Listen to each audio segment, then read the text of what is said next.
नमस्ते सर। जिन्होंने आपकी लाइफ स्टोरी वाली सीरीज़ देखी है, उनमें से किसी का प्रश्न था कि आपने महिलाओं का क्या योगदान रहा आपके जीवन में, इसमें बहुत कम बोला है। फॉर एग्ज़ाम्पल कि आपकी माता का क्या योगदान रहा और भी जो फीमेल इन्फ्लुएंसेस आपकी लाइफ में रहे, उसका क्या आपके जीवन में इम्पैक्ट पड़ा।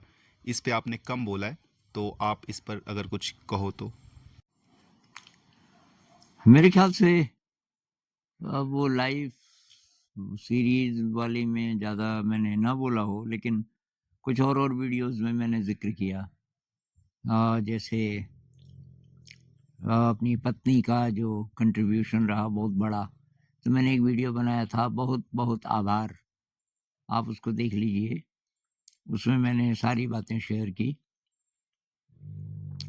और जब मैं शांति निकेतन में था वहाँ महिलाओं का ही ज़्यादा योगदान रहा मेरी यात्रा में, तो वो भी मैंने शेयर किया हुआ है। तो हाँ, माँ के बारे में मैंने बहुत ज़्यादा नहीं बोला। तो अब मैं कोशिश करूँगा। अब ऐसा है ना कि क्या-क्या बोलें? जब आप पूरी ज़िंदगी के बारे में बोलना चाह रहे हो, तो हम वही चीज़ें उठाते हैं जो ज़्यादा प्रोमिनेंट नज़र आती हैं। तो ऐसा कोई प्रश्न ही मेरे दिमाग में आया ही नहीं कि ये स्त्री या पुरुष, जिसका भी जो योगदान रहा मैंने बोला। फिर मैं कुछ-कुछ और छोटी-छोटी बातें जिनका योगदान हो सकता है बहुत बड़ा रहा हो, वो भी बोल देता हूँ। तो कुछ तो अर्लीएस्ट मेरी मेमोरीज़, तो एक तो मेरी बड़ी दीदी, मेरे से 4 साल बड़ी थी। वो क्या करती थी, जब मैं रहा होऊँगा 5-6 साल का, तो वो मेरे पैर पकड़ लेती थी ऊपर और मुझे बोलती थी, "तू हाथ से चल।" तो मैं हाथ से चलता था ज़मीन पे और वो मेरे पैर पकड़े रहती थी और मेरे साथ चलती थी। और जब मेरे बाजू थक जाते थे, तो मैं बोलता था, "बस अब हो गया, अब छोड़, मेरे बाजू थक गए।" तो वो मुझे दीवार के पास ले जाती थी, दीवार से करीब 1 फुट दूर। कहती थी, "अच्छा, सिर नीचे टेक दे।" तो सिर भी नीचे टेक देता था, हाथ तो पहले से होते थे, "अब बैलेंस कर अपने को और गिरेगा तो दीवार की तरफ गिरना, वो दीवार नज़दीक है, तेरे को थाम देगी।" और इस तरीके से मैं ये शीर्षासन जो योगा में बोलते हैं शीर्षासन, ये मैं सीख गया था तब 5-6 साल की उम्र में। और उसका पता नहीं क्या-क्या योगदान रहा होगा। ये गुरुजीएफ कहते हैं कि जो-जो पोस्चर्स आपने 5 साल की उम्र तक किए होंगे, बच्चे ने, वही-वही पोस्चर वो कर सकता है बाद में आसानी से। उससे अलग कोई पोस्चर है बिल्कुल अलग, तो बहुत-बहुत ज़्यादा उसको मुश्किल आएगी। और पोस्चर्स का फ़र्क तो पड़ता है। तो एक तो वो, और तब में ये जो छज्जे होते हैं ना मकान के, जैसे नीचे की मंजिल है, फिर वो पत्थर का ऐसा छज्जा और फिर दूसरी मंजिल। तो मैं छज्जे में अपनी टाँगें फँसा के, हाथ नीचे हैं, सिर नीचे है और टाँगों से चलता था, खिसकता था उसपे। एक ये भी मेरा गेम होता था। और इसका श्रेय तो दीदी को ही जाता है। दूसरी बात, कहानियाँ। ये जो कहानी बोलने का मेरा जो है, मेरी रुचि, और लोग कहते हैं कि आप कहानियाँ अच्छी बहुत रोचक ढंग से सुनाते हैं, इसमें भी शायद मेरी दीदी का हाथ रहा होगा। तो होता क्या था कि अब मैं तो स्कूल बहुत देर में गया, जब मैं 8 साल, साढ़े 8 साल का हो गया शायद। तो दीदी जाती थी, हमारे कुछ भेड़ थे, भेड़ें, और ये अपने कुछ जानवर, ये गाय बच्छी वगैरह, इनको चुगाने ले जाती थी गाँव से दूर, जैसे मान लीजिए 1 किलोमीटर, 1.5 किलोमीटर दूर। और तो अकेली होती थी, मुझे साथ ले जाती थी और मैं बहुत जल्दी बोर हो जाता था, तो बीच में बोलता था, "मैं तो जा रहा हूँ घर।" तो दीदी में ऐसी आर्ट थी कि वो बस, मतलब मैं जा ही नहीं पाता था कहीं।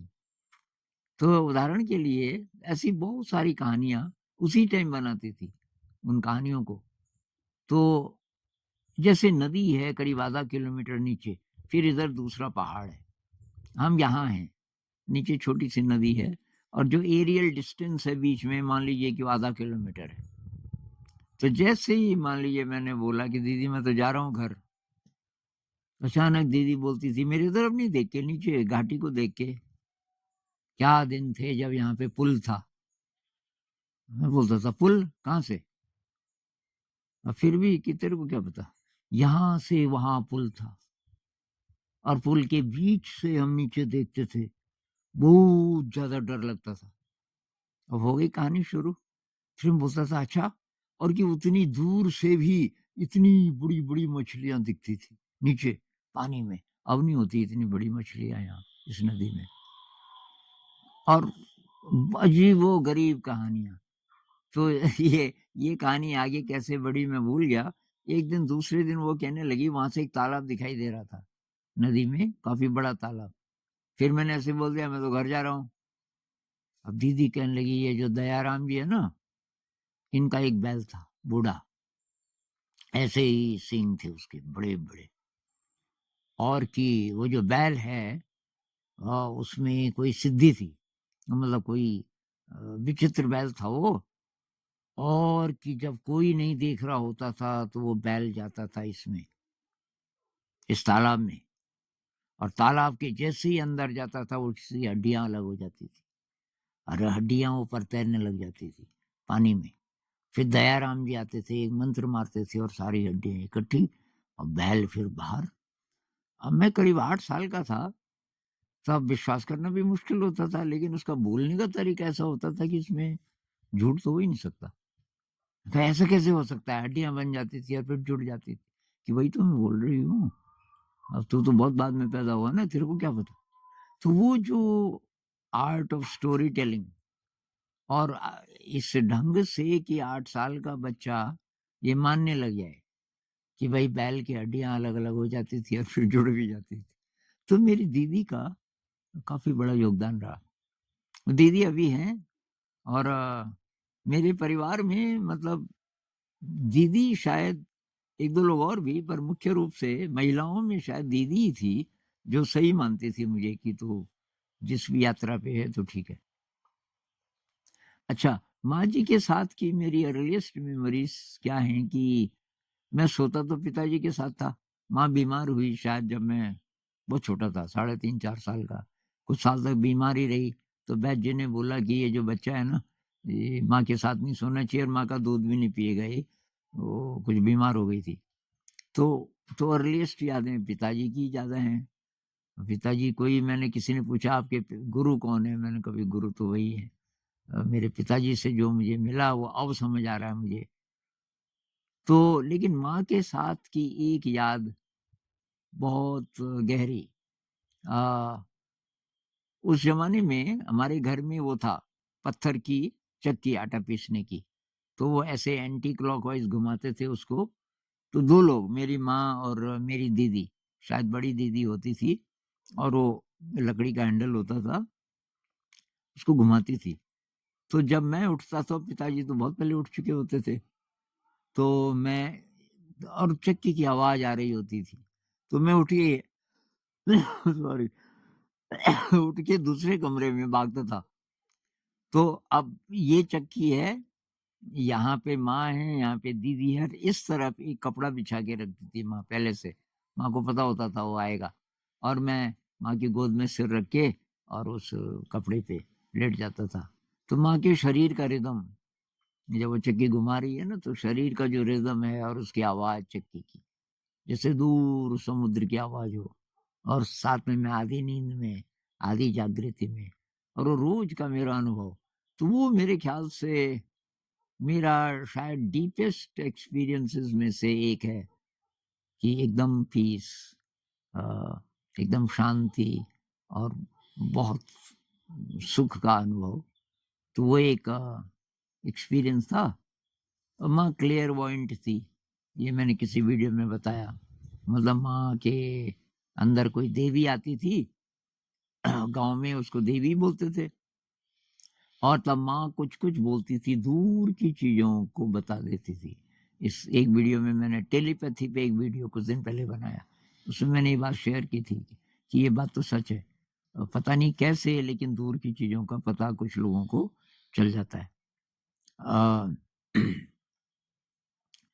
तो ये तो अर्लीएस्ट मेरी मेमोरीज़ में से हैं। और पिताजी के बारे में तो मैं बहुत कुछ बोल चुका हूँ और भी बोल सकता हूँ बहुत कुछ। पर आज का थीम महिलाओं का है, तो मैं अब याद करता हूँ उसके बाद कि मेरे क्या इन्फ्लुएंसेस हैं। हाँ, स्कूल में मेरी दोस्ती केवल लड़कियों से होती थी। लड़के मुझे एग्रेसिव लगते थे, अब्यूसिव लैंग्वेज का भी उपयोग करते थे और बहुत रफ़, राक्षस जैसे लगते थे मुझे। और लड़कियाँ खुद मेरे पास आती थी। अब मैं बहुत शर्मीला भी था और किसी से आसानी से बात नहीं करता था। तो लड़कियाँ मुझे बुला देती थी, "कि आनंद कुछ खाने के लिए भी लाया तू?" तो खाने के लिए हम लेने जाते थे। सुबह खा लिया 8 बजे, फिर स्कूल गए। अब दिन का स्कूल है तो 4 बजे छुट्टी होती थी। 1 किलोमीटर, 1.5 किलोमीटर ऊपर स्कूल है। बहुत फिर भागते थे, तो फिर घर ही आके खाते थे 5:30, कभी-कभी थोड़ा और देर में। बीच में कुछ नहीं। तो उन लड़कियों में से कुछ-कुछ ने खाना लाया रहता था। तो मुझे ज़बरदस्ती, अब मैं आसानी से तो मानता नहीं था कि तुम्हारा खाना मैं क्यों खाऊँ? पर बहुत प्यार से मुझे बुला के, तो उनके साथ मेरी काफ़ी दोस्ती रहती थी लड़कियों से। और मुझे चिढ़ाते भी थे लड़के, कि लड़कियों से इसकी दोस्ती है। एक और बचपन का अनुभव, जब मेरे बड़े भाई साहब की शादी हुई, तो भाभी मुझे बहुत अच्छी लगती थी। अ तो मैं शायद अब स्कूल भी जब जाने लग गया था, मतलब 9 साल का करीब हो गया था, तब तक भी मैं भाभी के साथ सोता था फिर। उससे पहले पिताजी के साथ, पर जब से शादी हुई बड़े भाई की, तो भाभी के साथ सोता था। भाभी बहुत प्यार से। तो एक बार भाभी मुझे अपने मायके ले गई। साथ में कोई और भी रहा होगा, कि तुम लोग 2 दिन बाद आ जाओगे, मैं तो अभी ज़्यादा दिन रहूँगी। तो रात को मेरी नींद खुली, वहाँ भाभी ही नहीं थी और मैं रोया बहुत ज़ोर-ज़ोर के। तो जो भाभी की मम्मी थी, उन्होंने तो कोई लैंप जलाया, वो केरोसिन का, मिट्टी के तेल के लैंप होते थे उस ज़माने में, बिजली तो होती नहीं थी। और मेरे पास आ गए कि क्या हुआ? मैंने कहा भाभी कहाँ है? अरे तुझे भाभी से क्या लेना-देना? मैंने कहा भाभी के साथ सोना है। वो मज़ाकिया भी थी। भाभी के साथ सोता है इतना बड़ा, 9 साल का हो गया, तेरे को शर्म नहीं आती? और मैं और रोऊँ तब तक भाभी भाभी आ गई मेरे पास। नहीं कि वाक़ई मेरे ही साथ सोता है वो तो, और आजा, आजा की। तो बाद-बाद में फिर कुछ ज़्यादा ही चिढ़ाने लग गए लड़के स्कूल में। "ए अपनी भाभी के साथ सोता है रे, भाभी के साथ।" मैंने कहा यार अब नहीं सोऊँगा। तो घर आके उस रात में जब अलग सोया, भाभी ने बोला क्या हुआ? मैं कहा नहीं, ये लड़के मुझे चिढ़ाते हैं। अरे कि चिढ़ाने दे। मैं कहा ना, ना अब नहीं सोऊँगा मैं तेरे साथ। तो इसके बाद के मेरे अनुभव मेरे ख़्याल से सीधे शांति निकेतन के। बीच के जितने साल रहे, किसी महिला से, लड़की से कोई दोस्ती नहीं हुई मेरी। और 30 साल की उम्र तक, उसके बाद 30 साल की उम्र तक मेरे जीवन में कोई फीमेल इन्फ्लुएंस नहीं था। उस बीच में बीमार भी हुआ। बीमार होने के बाद मैं ठीक हो गया था, मेरा शरीर भी ठीक हो गया था और काफ़ी हेल्दी भी था, लेकिन मन में एक कॉम्प्लेक्स बैठ गया था। कॉम्प्लेक्स ये था कि कोई भी लड़की मुझसे एक्चुअली प्यार नहीं कर सकती। एक तो ये, और दूसरा शायद ये मेरा चैप्टर है भी नहीं। मेरी ज़िंदगी का मकसद ये नहीं है। ये दोनों बातें एक साथ। तो लड़कियाँ बहुत कोशिश करती, क्योंकि मैं तो कोशिश करता नहीं था। कहीं आकर्षण हो गया जैसे, तो मैं तो छुपा के रखता था। लेकिन तब लड़कियाँ कोशिश करती थी अलग-अलग टाइम पे, लेकिन मैं किसी न किसी तरीके से उनको डिस्ट्रैक्ट कर देता था। तो शांति निकेतन में कुछ लोगों का योगदान रहा। तो एक तो जर्मन लड़की थी। ये पहली लड़की थी जिसको कि मैंने स्पर्श किया होगा, क्योंकि 30 साल का हो गया था, मन में ये तो था ना, ये होता क्या है? लड़की के लिए मतलब आकर्षण तो था। और वो क्योंकि विदेशी थी, मेरे मन में ये था कि विदेशी लड़की को तो छू सकते हैं, कोई बड़ी बात नहीं है। पर अपने देश की हो तो, क्योंकि उनकी कल्चर अलग है, ऐसा कुछ मन में था। फिर भी उसी ने शुरुआत की, तो उसका योगदान ये था कि उसने थोड़ा ये तोड़ा मेरा अ, ये जो कॉम्प्लेक्स था, तो ये तोड़ा और जाते टाइम वो बहुत रोई क्योंकि मेरा तो अटैचमेंट था नहीं। उसके साथ दोस्ती केवल इसलिए हुई थी कि वो लड़की थी उस समय। और बाकी स्निग्धा दीदी एक थी, उनके बारे में मैं बहुत बोल चुका हूँ। वो मेरे वीडियो में देख लेना आप।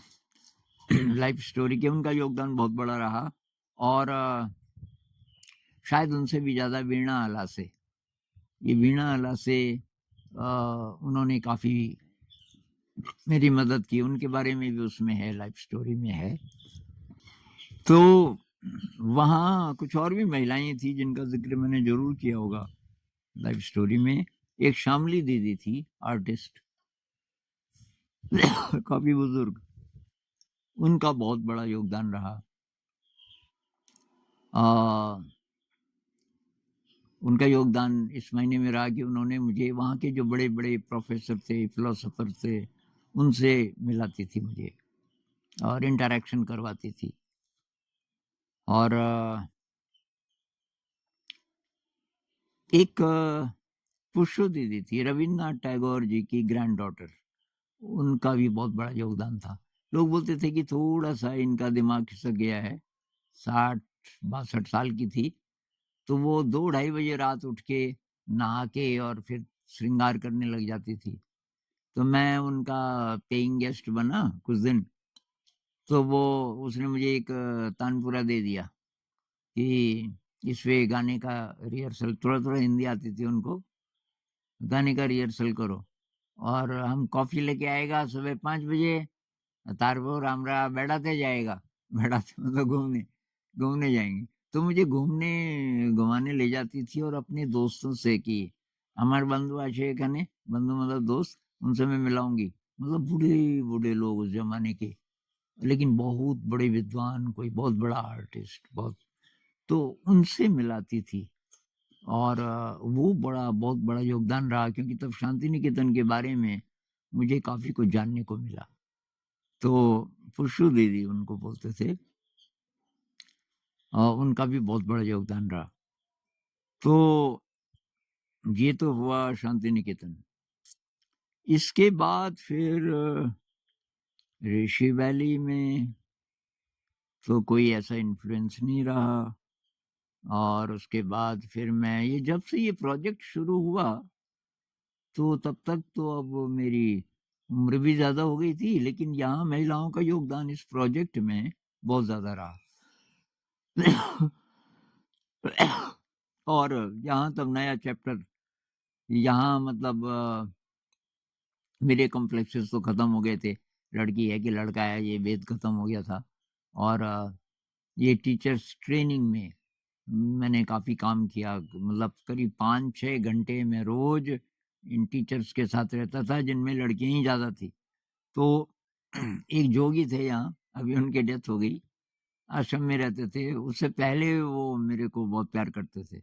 जब से प्रोजेक्ट शुरू हुआ और उन्होंने देखा ये लड़कियों के साथ रहता है, अब टीचर्स तो लड़कियां ही थी, 6-7 लड़कियां हैं, 2-3 लड़के, मेरे से काफी नाराज रहने लगे कि तू लड़कियों के साथ क्यों रहता है। अरे मैंने कहा महाराज अब ये लड़कियां ही हैं यहाँ टीचर्स, अच्छी टीचर्स हैं। हाँ अच्छी हैं क्योंकि लड़कियां हैं। मैंने कहा ऐसा नहीं है, पर वो मेरे से खफा ही रहते थे कि क्यों तू इनके साथ रहता है। तो भाई ये है बेसिकली, मेरा ये मानना है कि